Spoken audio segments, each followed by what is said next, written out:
is Charter Local Edition. My name is Brad Pomerance, and we are at Club 20 in Grand Junction. We are joined by Rachel Richards. She is a member of the Pitkin County Commission. She had been the mayor of Aspen, which she represents today on the Pitkin County Commission. And I want to speak with you, if I may, Commissioner, about transportation and infrastructure. Colorado, like many states, has been facing a real crisis in funding for infrastructure. Give us a sense how that manifests in Pitkin County, in Aspen. Well, frankly, I think we're concerned with the statewide level of funding as Fair much enough. as we are our own community. We are a little more of a destination resort, and so many of our guests come through the airport, but our services are delivered through the I-70 corridor. Right. And so when you're talking about the grocery stores being filled and during a snowstorm, or people needing to drive back and forth, which I do quite a bit for the legislative sessions, of course.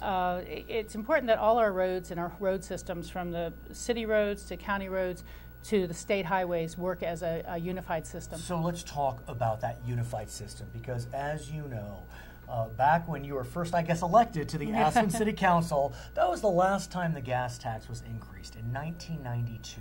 Yes. It has been the same level since 1992, and in those intervening years, we have seen hybrids hit the road, electric vehicles hit the road, Yes. inflation, and a million more people in Colorado. And so the dollars aren't going as far as That's they correct. did. Is that accurate? That's very accurate. I stopped to think about what you paid for a hamburger in 1992 or what you would have paid for a pound of coffee or even a mid-sized car. And those sort of differences are not reflected in the amount of investment we're able to make into our roads. And I'm concerned that while it sounds, 10 cents a gallon, it's going to cost me another $120 a year, what's a new alignment? You know, what's your deductible on a broken windshield? And what is the safety factor for your own children and friends on those roads? What's frustrating when looking at the issue is over the last 25 years or so, gas prices have been fluctuating wildly. Yes. So it's really hard to get a sense of whether the gas tax has gone up or not, because if you're not following the issue, well, gas has gone up in price, and so I want to get a sense then what the general mood is on this question, because look, increasing taxes, not easy. Yes. I mean, look, voters will do it when they think it's appropriate, but it's still a challenge. What's the mood in your mind? Well, it is a real challenge, and what you have to realize is this is an effective taper, of course, asking the public for a vote on anything. And so the last time it was raised, the legislature used to somewhat periodically raise it a penny or two, I see. a little unnoticeable, but enough to keep up with inflation and demand. And since we haven't done anything in over 20 years, the needed increase is much more significant. Should we be looking at Tabor more generally? And because look, right now we're in this period where there's more funding because the economy is doing better.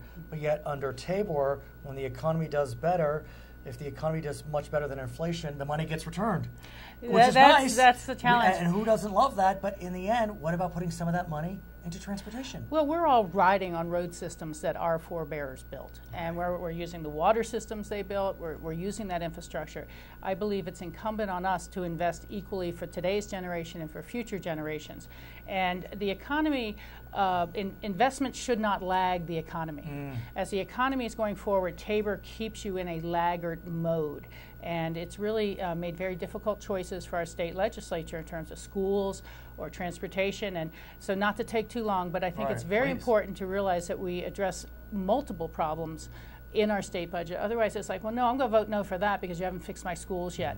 And I'm going to vote no for schools because you haven't fixed this yet. And we have to approach all these problems. And it does beg the question, because there's been discussion about Tabor reform and Amendment 23 reform dealing with education, because you know, the voters of Colorado in 92 passed Tabor, which is very kind of restrictive on budgeting, and then in 2000 they passed Amendment 23, which provides, you know, any largesse, send it right to education. It's contradictory and conflicting. Yeah, I think that what we've seen happen is something like Amendment 23 came forward by parents, by initiative, because the state had failed to address competitive and adequate school funding. But you shouldn't govern and run a budget by constitutional amendments. I think that there could be some relief from that the voters would agree with, as long as they don't feel school funds are going to be raided again, that it's going to be the first thing on the chopping block when the economy comes down. And that's why having some relief in some form from Tabor, I do believe could in it be like a referendum C type of situation? Something like that, or even longer term. That allows us to build up more of a rainy day fund, to have reserves for bad times. You know, our entire economy is a state up and down, oil and gas, you know that.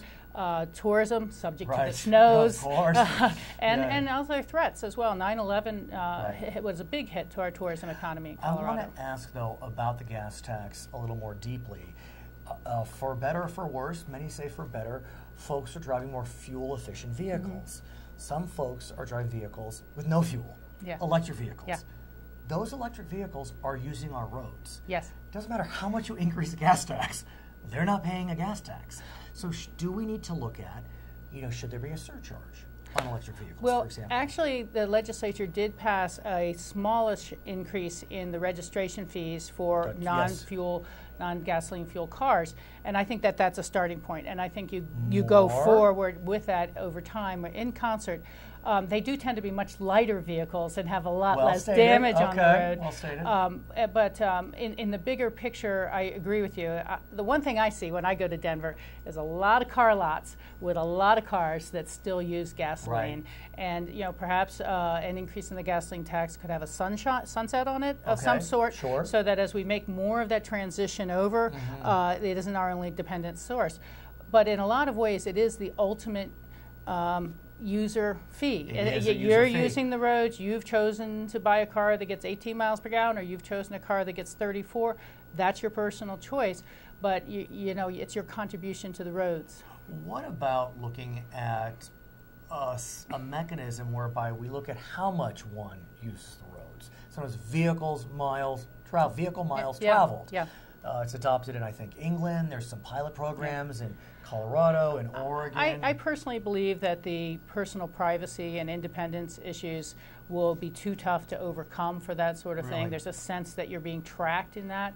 But at the other time, gasoline is a vehicle mile traveled metric, depending on what car you've chosen to buy and the efficiency of that car. What about tolls? Increasing use of tolls? I think that that's a great question, because if we do not address the overall funding source, tolls are going to be the ultimate default for everyone. And I personally would rather pay at the pump on a weekly or monthly basis than $17 because I got on this set of the road at this time and $14 here. I think that would nickel and dime people, or actually maybe $1 and $5 at a time, much more seriously. And I think it's our default of stepping up to our own responsibility that's pushing that solution. So what's your sense of the mood on the question of increasing the gas tax? We would need the legislature and the voters? How would this I think happen? the legislature should refer a question to the voters in 2016, would be my preference. And I think there should be some very vigorous public outreach and education. If you ask people how much are you spending, or how much tax dollars go, they assume it comes from their income tax, they assume it comes from their property tax, they assume it's really a big dollar number. But I believe it's a lot smaller than that. When you take a look at an average person, 12,000 miles a year, X many gallons per gallon, your contribution is generally about $120 a year maybe.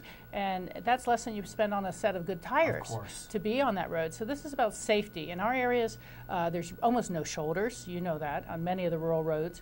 And that is also inhibiting tourism, because bicycling is becoming bigger than ever, and you have to have some safe shoulders for people to ride on. Her name is Rachel Richards. She is a Pitkin County Commissioner. My name is Brad Pomerance at Club 20 in Grand Junction. This is Charter Local Edition. Thank you.